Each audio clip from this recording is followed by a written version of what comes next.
影评继续要来关心，到底是性命较重要，或者是水较要紧？台南市无党籍议员杜素琴伫咧议会要求警察莫甲桥倒摆无治安全无的人开罚单，讲甲可坑就好。伊讲因为有的人拄拄去发廊洗到头脏，若是治安全无惊头毛型的地歹，而且住伫咧附近，就安尼无治安全无，嘛希望警察会当手洗牙护管。不如果安全第一，警察局局长敢若会当依法来办，嘛有一寡民众听到到底感觉足离经。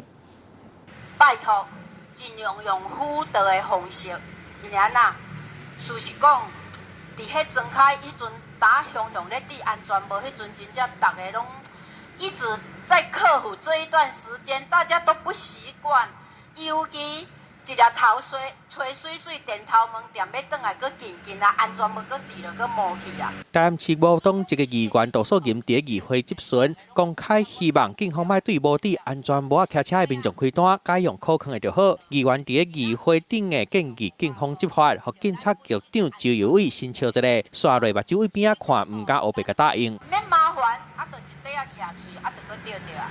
所以我们就尽量去辅导，吼。卖讲罚款。杜素琴讲，2019年台南警方开交通罚单的收入是4亿7千万，至于讲一年罚款4亿7，是毋是伤济啊？烦恼警察有压力会一直开单，互民众的印象嘛无好，所以才会提出可坑为主，实在无法的才开单的建议，爱敢若嘛甲一部分民众的心声讲出来啊。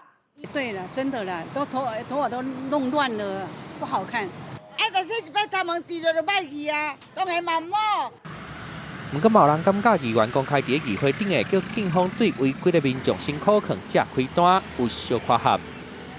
是觉得蛮扯的、但有点扯，就是这本身就违法了，那就是不应该这样子。这个话讲出来，杜素琴的人面册嘛有真侪网友留言，有人问讲出人命你要负责任，有人批评讲摕预算来威胁警察，互我看一个眼气。我只是在那边探讨，我没有关说警察的执法，我绝不干预。今日事件会被收煞，杜素琴出面赔悔。杜素琴讲，家己无要干涉警方执法，敢若是反映一部分民众的心声。毋过民众骑车无伫安全无啊，狂掠到罚钱是了无啥。若是发生严重的意外，是谁会当负责？记者综合报道。